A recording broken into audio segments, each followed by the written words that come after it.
Hi, this is Judy McKenzie from TiVo Consulting. Today, our brief conversation is on managerial courage. And do you have it? Managerial courage. I've got this sentence to say, and it is got a ton of stuff in it. So, saying what needs to be said to the right person at the right time in the right way. Now, I am talking to an audience that is primarily working within a business environment, but you can take this information anywhere. You can take it into your family, your community, your church, anywhere you want to go. Courage is courage, and that's why I've used the quote that speaks courage. But this particular session is going to be courage in the workplace, and we're calling it managerial courage. So, this skill set is not an easy one to teach, because what it does is it gets into a whole bunch of personal issues that people have. Some people are conflict avoiders. They don't like um, they don't like taking heat. They're so afraid to be wrong. They are afraid of getting very emotional because often when tough situations happen, there's a lot of emotions. They don't know what to do with them. Given all of that, there are these three ranges of skills within the whole concept of managerial courage. So the first one, of course, is skilled. If you're skilled at it, I'm going to describe what that looks like. If you're unskilled at it, most people recognize when people are unskilled because that's where workplace issues start to happen and trust issues happen. And then there's the overused skills, which are sometimes can look like bully behavior. So we'll get into what each of these managerial courage competencies look like. So if you are skilled at managerial courage, uh, these are people who are able to say what needs to be said in such a way that it's actionable. So it doesn't shut down a conversation. It's not negative. It's not bully or bossy. It is they're usually statements, and the intention is to improve performance. They also let people know where they stand, which is most people will say that is so refreshing. You may not like the message, but at least you know where you stand. And they can also, people who are skilled in managerial courage can provide tough feedback to staff. And although it's difficult, it gives the staff member the opportunity to improve their performance and to make the necessary changes to be successful. People who are also skilled in managerial courage, they are able to deal with people problems. It's not easy, but they're able to deal with them effectively. So they don't allow people issues within the workplace to fester away until they become incredibly negative. So let me give you an example. A skilled manager in the courage area, if they had, let's say they had a staff member who was gossipy and who liked to spread rumors, and generally they're the kind of people that stir the pot, if you know what I mean. A manager with courage, when they hear about this, they would have a conversation with that staff member, letting them know that that kind of activity was not helpful in the workplace, and they would ask them to stop that. And it's not an easy conversation to have, but it's one that could have it, and that way it sets the stage of what people expect. So it is that's just one example. There's all kinds of them. Where someone is talking too loud on the phone within an open workplace, and the manager is uncomfortable asking them to a not have so many personal calls in the workplace, or b to keep their voice down, Or C, go find a quiet place where they can have a conversation, where they can raise their voice to what their normal level is. But you see what I mean is that they can take on these kinds of issues. Some of them are small, some of them are bigger, but if they're left undone, they become sore spots for a lot of people. And what it does is it makes the manager look weak and ineffective. Unskilled, by talking about, we sort of segued into that by talking about what courage looks like. And unskilled are those managers that do not know how to deal with any of these kind of day-to-day issues that come up. They hope that they go away or someone else will deal with them. They cannot give tough feedback when necessary. It is too difficult for them, and the downside is that people don't know where they stand. They don't realize there's an issue, so when it gets to a point where it is something where some strong action has to be taken, the employee is often really surprised because they didn't know. Unskilled managers in managerial courage, they do not step up to issues. The small ones, the big ones, they don't step up to any of them. And these are the real conflict avoiders. And they don't take a lead on difficult issues. They just don't want to do it. They're intimidated by others with power, or they just hope that someone else will step up and take the lead on that. They often look at things in a win-lose situation instead of a win-win. They don't know how to get to that. Unskilled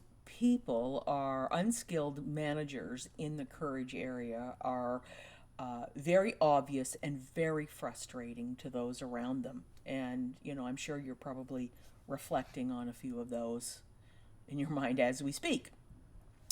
So then there's a third area of an overuse skill, and this is someone who's so darn comfortable with confrontation that it becomes almost abusive. And they're overly critical of things that don't even need to be looked at. I had a manager one time who was so overcritical that she just it was like she liked to hear herself talk, and sometimes I think these folks like to do that. They're very direct. They're very heavy-handed.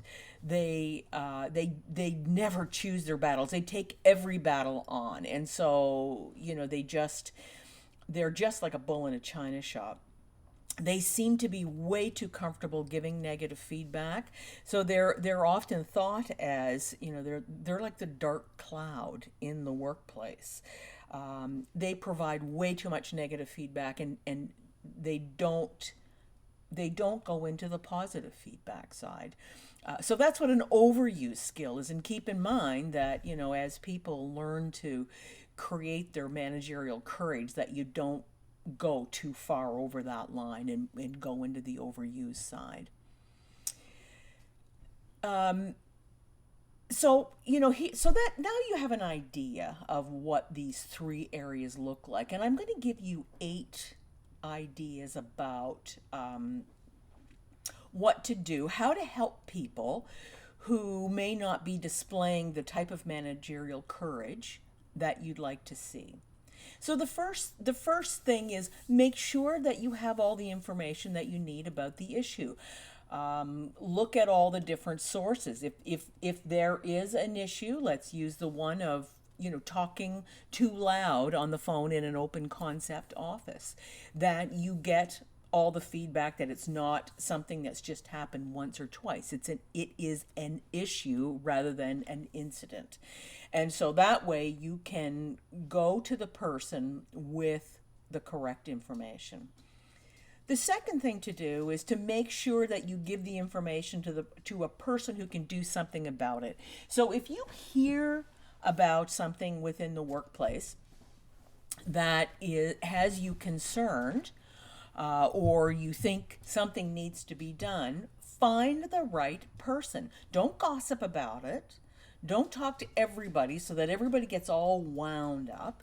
It's a matter of this is in the this talking to the right person is taking the courage to be able to do something about it. So you can do something about it if you go to the right person.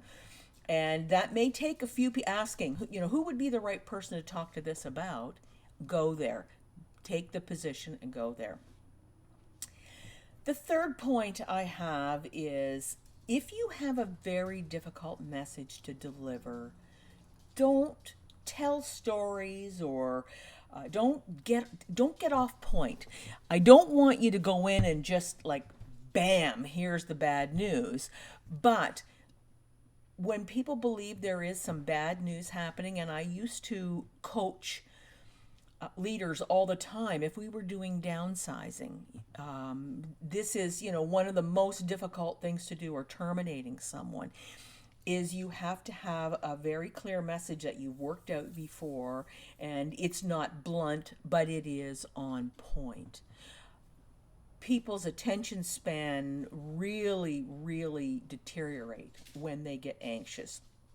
And so the best thing is to, write out your message before, practice it, and then stay on point. Timing is everything. So having a tough conversation with someone who's in the middle of an adult temper tantrum is likely not a good time to deliver a tough message. You may want to set up a time where they have an opportunity to be calmer, and that, just recognize where you're at within all of the different emotions that the person is experiencing. And if they're on their way out the door, don't, oh, by the way, you know, boom, here's some bad news. Make sure you set up a situation in a time where they have enough time to collect themselves, or to be able to have some privacy, those kinds of things. So watch your timing when you go to have a tough conversation.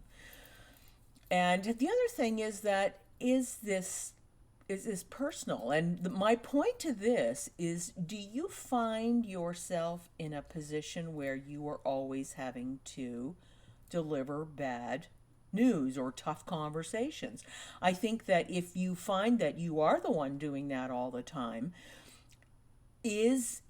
are you overusing your managerial courage skills? Are you the bear? Are you like the dark cloud of the office? Or is someone else not pulling their weight and you're having to do the tough stuff for many people? Just be very, very careful with this, that you aren't perceived as the person who only delivers bad news, because being good at it doesn't mean you have to do it all the time. If you have your managerial skills in balance, you should only have to do this, once in a blue moon. It shouldn't happen all the time. My final point in keeping this short and sweet is keep an open mind. You may receive information when you're delivering a tough message that may change the situation. Do not, managerial courage does not mean having a closed mind. Managerial courage is to get at the bottom of issues and make changes so that the workplace is a healthy, happy, productive place to be.